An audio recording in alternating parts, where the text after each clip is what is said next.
Global banking sector में आए उथल-पुथल में अभी ब्रेक नहीं लगा है। हाल ही में जेपी मॉर्गन चेस के सीईओ जेमी डिमन ने भी कहा था कि अभी बैंकिंग संकट खत्म नहीं हुआ है। वहीं दुनिया के टॉप बैंकों में गिने जाने वाले स्विट्जरलैंड के बैंक क्रेडिट बैंक स्विस को लेकर एक बड़ी खबर आई है। क्या है पूरी खबर, आइए जानते हैं इस वीडियो में। नमस्कार, मैं हूं डॉक्टर तन्वी सिन्हा और आप देख रहे हैं बिज तक। पिछले दिनों क्रेडिट स्विस बैंक को खस्ता हालत से उबारने के लिए स्विट्जरलैंड का यूनियन बैंक यानी यूबीएस सामने आया और उसने क्रेडिट स्विस को महज 3 अरब डॉलर में खरीदने पर सहमति जताई। वहीं इस खबर के बाद बैंक को बचाने के लिए स्विट्जरलैंड की सरकार ने भी हाथ बढ़ाया। खबर आई कि सरकार क्रेडिट स्विस को राहत पैकेज के रूप में 120 अरब डॉलर देगी, लेकिन अब स्विट्जरलैंड की संसद ने इस राहत पैकेज को खारिज कर दिया है। बता दें कि स्विस सरकार ने इमरजेंसी पावर्स का इस्तेमाल करके बिना संसद की मंजूरी लिए हुए ऐसा ऐलान किया था। हालांकि संसद के ऊपरी सदन ने राहत पैकेज में सरकार के योगदान को मंजूर कर दिया था, लेकिन निचले और बड़े सदन ने इसे वापस खारिज कर दिया।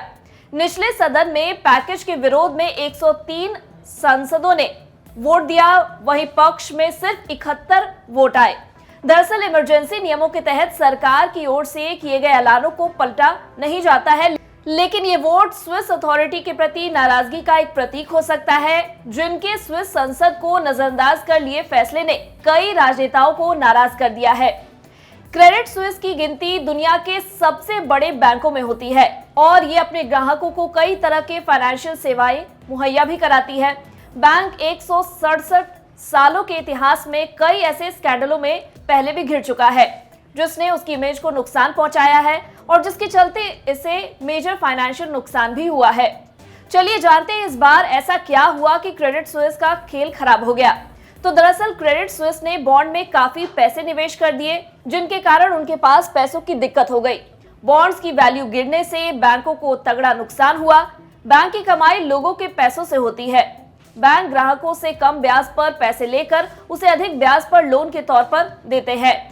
इसी मॉडल पर बैंक काम करते हैं, लेकिन क्रेडिट स्विस ने गलती की। उन्होंने ग्राहकों का पैसा लंबी अवधि के लिए बॉन्ड्स में निवेश कर दिया। वहीं बैंक की दूसरी गलती थी कि उसने इसकी हेजिंग नहीं की। हेजिंग यानी या तो शॉर्ट करना या दूसरे डेरिवेटिव के जरिए रिस्क को मैनेज करना था, और इसी कारण से बैंक को रिस्क को मैनेज करने में काफी मुश्किल आई। बैंक का नुकसान बढ़ा और बैंक दिवालिया होने की कगार पर पहुंच गया। क्रेडिट स्विस को 17 अरब डॉलर के बॉन्ड को राइट ऑफ करना पड़ा, यानी जिन निवेशकों का पैसा इन बॉन्ड में लगा था उनका पूरा पैसा डूब गया। इसके बाद क्रेडिट स्विस पर संकट तब बढ़ा जब ग्रुप के सबसे बड़े निवेशक सऊदी नेशनल बैंक के चेयरमैन ने कहा कि वो क्रेडिट स्विस में और निवेश नहीं करेंगे। इस घोषणा के बाद यूरोपीय बाजार में बैंकिंग शेयरों में ताबड़तोड़ बिकवाली शुरू हो गई। अब देखना होगा कि सरकार के ग्रांट वापस लेने के बाद इसका असर क्रेडिट स्विस पर क्या पड़ता है और अमेरिका से शुरू हुए इस बैंकिंग संकट से ग्लोबल लेवल पर क्या कुछ असर पड़ेगा।